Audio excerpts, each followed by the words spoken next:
உலகத்தில் ஏற்படக்கூடிய சோகங்களும் கண்ணீரும் கஷ்டங்களும் எதையும் அல்லாஹ் இழிவு என்பதாக பேசவில்லை. மாறாக நாளைக்கு மறுமையில் அல்லாஹுவினுடைய கருணை அவ்வளவு விசாலமானது.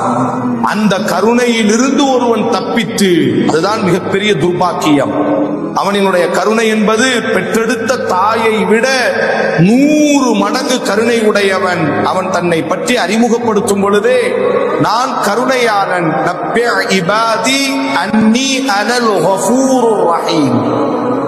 ஓ முஹம்மதே ஸல்லல்லாஹு அலைஹி வஸல்லம், எனது அடியார்களுக்கு என்னை பற்றி நீங்கள் அறிமுகப்படுத்துங்கள். நப்பி, என்னை பற்றி நீங்கள் அறிமுகப்படுத்துங்கள். எப்படி அல்லாஹ் தன்னை அறிமுகப்படுத்த சொல்கிறார்? அன்னி அனல் கஃபூருர் ரஹீம், நான் மட்டும்தான் கருணை உடையவன், இரக்கமுடையவன், மன்னிப்பவன் என்றெல்லாம் அல்லாஹ் தன்னை அறிமுகப்படுத்துகிறார். இவ்வளவு பெரிய கருணையாளன் இன்று நாம் மாற வேண்டும், நாளை நாம் மாற வேண்டும் என்று ஒவ்வொரு நாள் பகலிலும் அல்லாஹுவின் தூதர் கூறுவார்கள். அல்லாஹ் கரங்களை விரித்து காத்து நிற்கிறார்.